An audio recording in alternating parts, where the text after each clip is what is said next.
don't let one bad experience keep you from doing something. Because when I think about angling, it's not a man's activity. It's an activity that men tend to do more than women. That's Mandy DuBuigne, owner of the iconic Al's Goldfish Lure Company, along with her husband, Jeff. Mandy is our special guest on this Christmas Day edition of the Woman Angler and Adventurer podcast. You're in for a real treat. So cozy up next to the fire, kick up your feet, sit back and enjoy.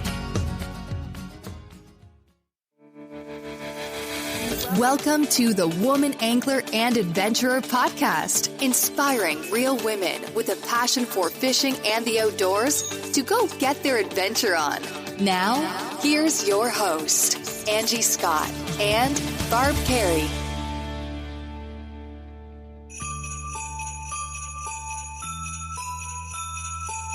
Merry Christmas to all our Woman Angler and Adventurer podcast listeners, and to anyone who may be joining us for the first time. You're already starting to feel like family to my co-host Barb Carey and I, so we're more than happy to be spending time with you on such a special day of the year. We hope Santa brought you everything on your list, and we'd love to see that new bow, scope, pop-up ice shelter, auger, bait caster, or whatever it may be. So show us your loot on the Woman Angler and Adventurer Facebook page. Thank you so much for joining us on this special Christmas edition of the Woman Angler and Adventurer podcast. You may recall back in the fall I had the opportunity to attend an outdoor writers conference up in Bismarck, North Dakota. It was there that I met Jeff DuBuigne. Jeff told me that he and his wife Mandy had recently purchased the iconic lure company Al's Goldfish. I learned that Al's has been around since the early 1950s. He showed me a few of their lures, and I was super impressed with the look, feel, and quality. But what really got my attention was his wife's story. I knew we had to have her on the show. It's not every day you hear of a husband and wife run fishing lure company, and I was happy to learn that Jeff and Mandy are also major supporters of introducing more diversity into the fishing industry. So I hope you enjoy Mandy's story. Mandy grew up an only child in a small company-owned copper mining town in Arizona. Pretty much nobody owns their own property or home in the town. It's owned by the company. And so we were out in the middle of the sticks, and my dad is avid, obsessed kind of hunter. And I was the only child, therefore I was the child. You know, there was no, he didn't have a son to do stuff with, and it didn't really matter to him that I was a girl. I was just the person that he did stuff with. Mandy was and still is in fact close with her dad. Though she shot her first deer when she was 10, she got away from hunting as she grew older. However, her hunting knowledge came into play very recently. Just this year, a few weeks ago, Jeff, my husband, got his first deer, and so I coached and mentored him on the gutting, but I didn't have to get involved. I just told him what to do, and this is how you do it. So basically, angling has been my thing probably since I've been an adult. Her passion for angling in large part can be attributed to influences from both her maternal and paternal grandfathers. After high school, Mandy attended a local junior college for a bit, and what seems like it could be a precursor to her life's future career paths, she found herself working in a very much male-dominated occupation. I actually worked in the mine driving a haul truck, and those are the big mamma jammas. That's where, I was shorter than the hubcap on the tire. So I did that to save money to go to university, and, at the time, a lot of my crew members would say, what are you going to study when you go off to school? And I didn't have an answer. I didn't know what I wanted to do. And one lady told me, she said, you know what, it really doesn't matter. Employers, and of course, this was 20 years ago, but, employers are just looking for that piece of paper. So take courses in something you like, and it'll all work out. That sage advice led Mandy to Boise State University, where she became a biology major. While I was, into animals and that whole scene, I kind of emphasized botany, and so I ended up working for the Forest Service on several forests in Idaho for a while. As with most people, once you graduate college, there comes that time when reality sets in and you have to find a job that pays the bills. This is where I like to say this is where my life as plankton on the ocean began. And I call myself plankton because I would just end up in jobs like a door would open and, well, okay, I would walk through that door. but I wasn't following anything that was my pursuit of happiness any longer, right? I was just, okay, well, that job pays better and it's something new to do. And so the next thing I knew, that's what I was off to. And so I ended up, which was actually a really cool experience in my life. I ended up working in chemical demilitarization, which was the destruction of chemical weapons like sarin, VX, and mustard gas. And I did that in Oregon.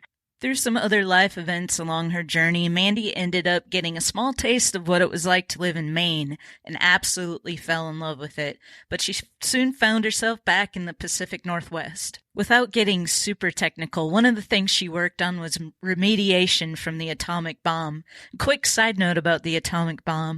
In 1942, the United States began developing the bomb, aka the Manhattan Project, at a nuclear research plant just east of where I'm currently located in Nashville, in the city of Oak Ridge, Tennessee. I got to fish near Oak Ridge last year on Melton Hill chasing muskie with guide Stephen Paul, who had just 3 weeks earlier caught the state record.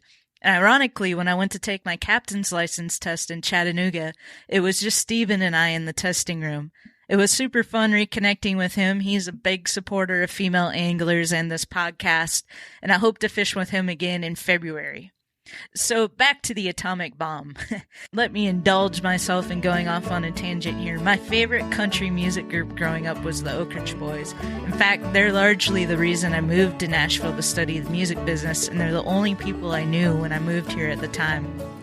They started out in 1943 as the Georgia Clodhoppers, and I should note none of the current members were part of that group at the time. The group was invited to play at the top-secret research plant there in Oak Ridge. The Clodhoppers became so popular in Oak Ridge that they decided to change their name to the Oak Ridge Quartet. In 1961, the group modernized their name, switching quartet to boys, and the rest is history. I could go on and on about my favorite group, so I'll digress and get back to Mandy's story. Then I met Jeff, and Jeff also worked in the same industry, and both of us were at that point where we want something more. I was in love with Maine, wanted to come back to Maine, and so we came out on a vacation. We actually went shark fishing out of Portland, Maine, had a great time, and he fell in love with Maine, like, yep, that's the place I want to live. And so then we began to put together a plan of how do we get to Maine. They were able to get themselves to the East Coast through work and found themselves in South Carolina. That allowed them to make frequent trips to Maine as they were seeking out a business to buy. I asked Mandy, why go that route? In the industry we worked in, me particularly, I had a very niche job, which gave me very niche experience that wasn't easily translatable, but then also I didn't want to work and do that anymore. And so then I was like, well, how do I market myself to companies in Maine? Because, Maine was where we wanted to live. That was our goal. And then for Jeff, he has broader experience. But the thing about Maine is that at least at the time when we were looking, there weren't a lot of jobs to be had, or at least good paying jobs. I should clarify, we don't have good paying jobs now. New business owners. Right. But we are theoretically in charge of our own destiny. So when we were looking to get out of the industry we were in, we were both, okay, so the industry we were in being, nuclear waste remediation, very structured, all processes have a procedure, very much you do things as things have been done. Change is very hard to get that boat turned around in a new direction and stuff. And so for us, we wanted something different. Well, being very kind of strong-minded people and pretty independent, we both thought, well, the answer is that we need to be in charge of our own destiny. Therefore, we need to own our own business. So that is kind of how we started looking at, how are we going to make life what we want it to be?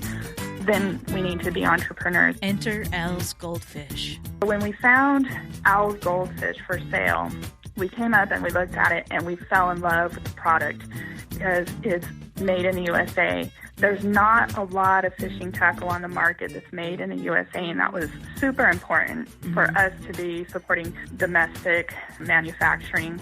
And we both together like to fish. It's something that's our kind of together time when we have a good time together. Well, what we didn't know at the time was that, and this is something that I've heard on some of your other podcasts that I've listened to, is that once you get involved in the industry, you actually fish quite a bit less than you've ever wanted to.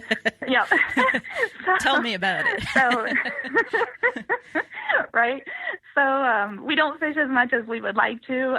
We call it product testing, of course. And but we fell in love with the product. We were really fortunate. We felt like this was the business for us. And so we closed on this business earlier this year. So that's kind of the swoop of how I came to own a fishing lure business. And so while, on paper, she with the most money wins or whatever, I own the most shares in the company or something. And so that's kind of like the technical reason, like, why is Mandy the president of Al's Goldfish? But the other reason is that when Jeff and I talked about our values and what we wanted to do with the company, part of it is that when you look around at a lot of the media that has to do, especially with just anything outdoors, you see a lot of imagery that is of white men. Mm-hmm. Okay. Our vision, and for anybody who has never met Jeff, right? He's a white guy. Okay. Mm-hmm. But what we wanted to do is that, we wanted to invite minorities, which includes women, which includes men of other ethnicities and stuff into, because that's not to say that those people don't fish. That's right. Just that when you look at stuff that's out in the media, it's not the imagery you see a lot, right? Right. So anyway, so that was a goal for us. Like, we really want to market and promote people of all kinds into angling and that sort of thing. And so when you think about it, well, what's your first step? Well, the president of the company needs to be a minority. So, Jeff's he's very secure in himself. He didn't need to be the man behind the business. But when you talk about who we are as a couple, we're very equal partners. It's not, he might make fun of me and say, like, okay, well, you're the president. You need to make that decision, as a joke. But everything we do is in tandem. I think we have a good working relationship. But what I can tell you on the flip side is that as a couple, we're together 24/7. Mm-hmm. And that's hard. Yeah, I'm sure. Yeah. Working together 24/7 isn't the only challenge Jeff and Mandy have faced since buying Al's Goldfish. It's been a school of hard knocks, so to speak. And I can say we don't have any entrepreneurial experience.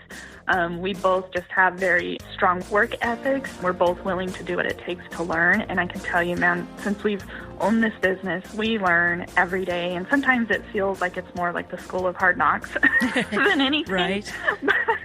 So, I was listening to one of your podcasts where you talked to Joe from Salt Strong, right? Yep. He was talking about leaving very, very lucrative career to start his own business. For us, it was very much the same story, and it's not easy. Yeah. When I look back, it's very easy to when we talked ourselves into it, like, this is what we wanted to do. I can say now I wouldn't change my mind. I wouldn't have done it differently, but it's just harder than you thought, or it's harder than we thought it was going to be. Right. Because it's not just, we're learning a whole new industry. So it's one thing to be on the other side of the fence where we were buying fishing products. It's different to manufacture and market fishing products. I can relate to having to learn so much. It's kind of like with starting this podcast, there's been so many things that it's almost overwhelming at times, the things that you have to learn, like all the different social media and marketing. And so I guess it's, the way I feel like it is for me is trying stuff, doesn't work, waste of time or whatever, and then going back and learning from that and trying something else, and kind of like that failing forward mentality. Is that how it's felt for you so far? Yes. Feeling, always just kind of, sometimes you leave work at the end of the day and you feel kind of beaten up by all the failures that you recognize. But there's times when I've been really grateful for those failures because I learned something from them that's going to help me do something better, certainly not that same thing again, but also do other things better as a result of learning from it. So, it's one of those give and takes, like you said, fail forward. It's more than just that one failure. Yeah. Yeah. It's almost like you're, investing money in the company. It's almost like you're paying for an education at the same time, so it's, the way I see it, it's just learning opportunities, rather than, failures, I guess. You know, earlier in this podcast, I mentioned that Al's has been around since the early 1950s. I imagine it must be really cool to be a part of something with such a rich history and hearing generations of folks talk about how much the product means to them and the nostalgia associated with it. I asked Mandy about that. I actually started thinking, even today I was thinking about when we attend a lot of trade shows in the spring, and when we attend these trade shows, I started thinking about, like if I had one of those little ticker things that you just count, click, click, click, click, I should take one of those with me, because I really need to start recording how many times we hear something along the lines of greatest lure ever made. So to kind of answer your question, you had said the company began in the early 50s. So in 1952, Al Stewart, which is basically how the company got named, Al's Goldfish, he established the company. He had developed this spoon, the Goldfish. And from there until the mid-1970s, the Goldfish was like the top lure, one of the top lures sold in New England. I like to say that this company is a cult favorite in New England, and it's one of New England's best kept secrets. And so when Jeff and I bought the company, having a history of, fishing in all four corners of the United States, we knew this spoon can work in all waters, everywhere. It's a very versatile product. The Goldfish itself is hugely versatile. You can catch anything on it, trout, salmon, bass, panfish, walleye, muskie, pickerel, northern pike, anything in freshwater pretty much is going to be interested in a Goldfish. I don't say kittyfish, catfish. I call catfish kittyfish. Anyway, I don't say catfish, although we have customers who send photos that they caught catfish on Goldfish. It's just not something we market particularly, but and then for saltwater, we have a saltwater series Goldfish and striped bass, bluefish. We have people who take their Goldfish on vacation down to the Caribbean, and they've told us, hey, I caught a barracuda on your Goldfish. I caught a bonefish, so that's pretty cool, right? Yeah. So again, we're really marketing the Goldfish as this is a versatile lure. And there are a lot of people, they like to use hard plastics or soft plastics, and they haven't, gotten their mind wrapped around that spoons are not just for trout and salmon sort of fish, right? The Goldfish was hugely popular product, and then what Al was doing was he was also developing some other lures, and we have some other Al's original lures that we sell as well. And then he was getting into just other lures that mimicked other companies that were his contemporaries at the time. And so when you talked about have any great stories, when we go to a trade show, you'll have people who thought that Al's Goldfish was no longer in business, because about the 1980s, Al's Goldfish kind of fell out of the limelight in the recreational fishing market. And so there's a lot of anglers who today don't know that Al's Goldfish is still in existence, or if they're a younger set, they don't know anything about the company and the product at all. And so just as a matter of fact, today there's a media company that put out a press release that says, hey, we're going to be at the St. Paul, Minnesota ice fishing show next weekend. And somebody who was in that group on Facebook came back and said, I love this lure. This is one of the greatest lures. I had no idea that the company was still in business. Right there. That just happened this morning. Wow. Right. So yeah, when we go to trade shows, we'll have older gentlemen anywhere, like they can be in their 80s down into their 50s. And what we hear all the time is something along the lines of greatest lure ever made, have a ton of them in my tackle box. My dad, my grandpa, my uncle, my somebody taught me to fish with that lure, caught my first fish on that. It's my go-to. Anytime something's not working, I just go to the Goldfish and I catch something. Something along that iteration is what we hear time and again. And so sometimes at first it's really gratifying to hear that. When we first started hearing that, it was like, wow, that's so cool. But then after a while, when you're like, well, hey, would you like to buy a new one? And then they say, well, I have a tackle box full of them. They're 20 and 30 years old, right, and they still work. And Dang so it. They don't need more Goldfish. Well. So that's the downside of a really great product that is quality product, right? Well, hey, they make good gifts too, so. That's right. Well, Right. when I was up at the Glow conference, so I resonated with a lot of what you were just saying, because I personally had never heard of Elle's Goldfish before. I grew up in Minnesota. I don't know if geographically, if that has anything to do with it, or the fact that I was born in 78. So when I got into fishing, it was in the mid to late 80s. And, you know, like you said, it had kind of fallen off a little bit by then. But when I was up at the Glow conference, there was a freshwater fishing Hall of Famer that I had the pleasure of fishing with, Kenny Keyser. He's a great outdoor writer, and he mentioned, you know, we met Jeff and stuff, and we were talking about Elle's Goldfish, and he was just going on and on about what a great lure that is. And so it was cool for me to see somebody like him talking about that particular lure that I'd not heard of, but, you know, learned from Jeff that had been around for a really long time. And just to see kind of the excitement that Kenny had when he was talking about it was pretty cool. We mentioned Salt Strong earlier. Well, I'm a member of their Insider Club, and a while back they posted an article titled The 7 Essential Saltwater Fishing Lures. Guess which one they ranked as number 1? The simple yet versatile Gold Spoon. So I had my last bass tournament, I guess it was in October. We were out and the fishing was really slow that day.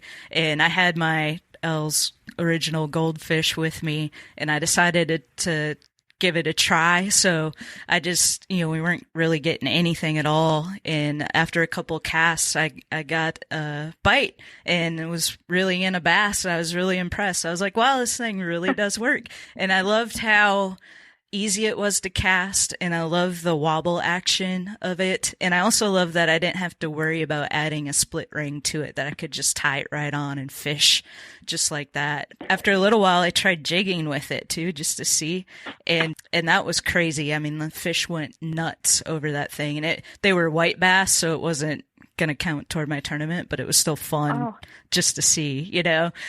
So I can't wait to fish with it again. I just really enjoyed it. And I think the ease of fishing with it makes for a great lure for people that are just starting out learning, because you just cast and reel, you know, like what could be easier than that? Quick side note, Barb Carey met up with Mandy at this year's St. Paul Ice Show and did a little video. If you want to see the action we're talking about, they filmed a little bit of that in the video. So I'm going to put a link to that in the show notes. It's in the Woman Angler and Adventure Facebook group, as well as on my personal page. But I'll give you a direct link to that video so you can go check it out for yourself. I had read a quote recently, or a quote from you in ODU magazine that really resonated with me, and I wanted to share that. You said, "So many young people and women haven't taken the opportunity to spend time in the outdoors and on the water. It's our objective to support initiatives which encourage everyone, women, men, and children, to get out of the house and experience the physical, mental, and emotional therapy the rest of us know can be realized when we're unplugged and casting into the water, waiting to see what treasure might be reeled in." That was so cool. And so, you know, one of the reasons I wanted to have you on the show is because I know that your company supports, you know, like we talked about earlier, minorities, and just trying to change the landscape of the fishing industry to feel more inclusive to everybody. Is that part of your general game plan in trying to expand Elle's presence geographically? Well, for sure. And I would say, you know, geographically, that's probably where you get some of your, I guess, more different kinds of people, right? So in New England is a lot of Caucasians, and that might be true in the Midwest as far as like angling goes, right? But in the Southwest, that's, you know, you have a lot more people, especially of like Hispanic origin, right? In the South, you get people, you know, from Cuba, you have a lot of African Americans, all of that. So when you expand geographically, and if you're trying to, like you said, market to people to make the industry more inclusive, then that, I think, you know, those things just work together, right? They're intertwined. Yeah. Right. But, you know, when you were talking about how, I mean, you and I clearly just traded notes and we didn't know it, because my thing about the Goldfish that I tell people, whether you're a new angler, whether you're a child or whether you're somebody who didn't grow up with the benefit of a mentor who took you out, that sort of thing, and you're just wanting to learn on your own. And what's super cool is that, when we're at trade shows, we meet a lot of people like that. They're just going to the trade show to learn about products and learn because they want to teach themselves how to fish. When we meet those people and telling them is just what you said, is first of all, some people who are not totally familiar with the Goldfish think it's a spinner. Mm-hmm. And it only spins if you put it on a swivel. Mm-hmm. So like you said, direct tie, you don't need all that other hardware, just tie onto the nose and it's going to do its job. And so when you think about, typically like with children, new anglers, there's a progression. Typically, you're casting out with, say, a worm and a bobber, and they're learning just how to set a hook and reel in and that sort of thing. And then the next thing, what are you going to do? You might teach them jigging with a lure, like you said, or and then casting. Casting comes next. Well, then the thing is about a Goldfish, you just reel. If you can cast, you just reel. The Goldfish is going to do all the work for you, because that action, that wobble action. And I'm so happy that you were pleased with it, because I love watching it come through the water. It looks exactly like a fleeing minnow. Mm-hmm. And that's what bigger fish want to eat, is that little minnow that's ripping through the water.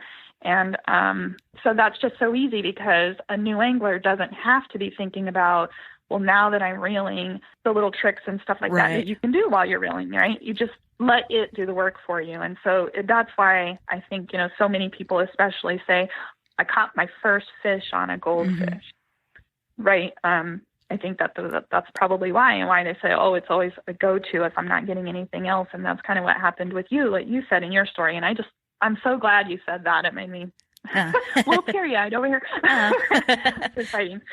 Yeah. Well, I'm going out tomorrow, and I'm probably going to fish it again tomorrow. And it was exciting to just have it be that simple and have success. One other thing I wanted to touch on before we wrap up our conversation is something else that you guys do is really cool that Jeff mentioned to me. You guys work with an organization called Work Opportunities Unlimited. Can you talk a little bit about that? Yeah, I can. And so first of all, to kind of talk about that is part of, our desire to be inclusive of all kinds of anglers, is also to reach out to people who they're living with disabilities.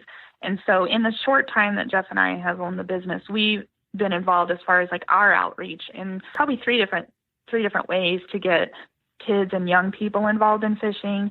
And one of them specifically that we're going to be involved with next spring has to do with children with disabilities, a fishing day. But part of our business plan, not written, but between us, was that when we had seen the work that goes into putting together the products here, it's not brain surgery, right? So people with disabilities, whether those be physical limitations or learning disabilities or anything like that, could work in a safe, fun environment and be able to do this, and we could, we benefit, they benefit. That was kind of what we saw for it. It was a bit serendipitous how it all came together, but they were moving locations and the current employees weren't going to be able to relocate with them. So Jeff and Mandy found themselves working 7 days a week running their new company when a tip from a customer would change their trajectory. She called us out of the blue and she said, hey, would you guys be interested in working with people who may have some challenges or barriers to employment? And we said, absolutely, that is something we're very interested in. This is, a concern that we had, blah, blah, blah. And she said, well, look, here, you got to understand. And I don't know how this works in other states because I've never been in the position to find out. But in the state of Maine, there's, the Department of Labor wants to get all able bodies to work if possible, because now in this time, there's more jobs in this economy than there are bodies to fill them. And so what the state of Maine does is that they have a program. So working with organizations who basically fill the gap or between the Department of Labor and the employee, those organizations like Work Opportunities Unlimited help people get placed. Now, this can be any kind of person that Work Opportunities helps get placed into jobs. The woman who had contacted us, she said, well, let me put you in touch. So the Department of Labor and they came down. They did a review of our facility. We showed them the kind of tasks and jobs that the employees we would need would be doing. Mm-hmm. And they said, yeah, you guys are set up. This is great. And so they went out and basically the Department of Labor put out the back call to those organizations in the state and said, well, at least in our area, and said, here's this employer. This is the kind of skills and employment that they're going to need. And so Work Opportunities Unlimited, Jill, she responded. So Jill works for Work Opportunities. So she responded. She came in. She did the same thing. She looked around. She said, I have 2 people I could recommend right now who can do this work for you. So she brought them in. This was real quick. This is just like a meet and greet. They're kind of looking around. And so our employees, they came in. They looked around. They were very nervous. They left, and Jill said, well, what do you want? Do you think you want to try it out? And they said, sure, they'll try it. So what's awesome is that the Department of Labor pays them for what's called an assessment period. And so the assessment period is usually like 2 weeks. Mm-hmm. It can go on longer if it needs to. So they came in and they worked with us for 2 weeks. During that time, we're assessing them and seeing if we think that they could do the job. They're assessing us. Do they want to work here with us? It's so awesome because I think as an employee, how many times would I have liked to have checked out my employer before I said whether I wanted the job or not, right? Like an actual hands-on, it's super cool, right? Yeah. So they're getting paid for that time. And then after the assessment, we made a decision. Do we want to bring them on as employees? And so, yes, we did. They did wonderfully. And so we brought them on. They're our direct employees. But in the meantime, Jill remains as the job coach. Okay. And so Jill comes, and so because of the benefits they receive from the state, she comes in and she serves as that extra layer of supervision. So she learns the task just as they do. She doesn't do the task. She learns it, and she helps them. And so, if we have something new that we tell them, I can come back into the office and I'm doing my work, and Jeff can go do some other project. But, I can hear her in there and say, well, I heard Jeff told you to hold it like this, but you're not holding like that, and it looks like you're struggling. So why don't you try it like Jeff showed you again? So she's reinforcing all the stuff that a supervisor would do, but yet we don't have to pay for the supervisor. Right. Wow. That's really cool. And it's so awesome because now these people who maybe had a challenge in getting employment now have meaningful employment, and we have employees we adore, and they do wonderful work for us, and it's just been win-win-win. Well, I hope you've been enjoying our chat thus far. Before we wrapped up our conversation, I asked Mandy if she had any parting thoughts. This is what she had to share.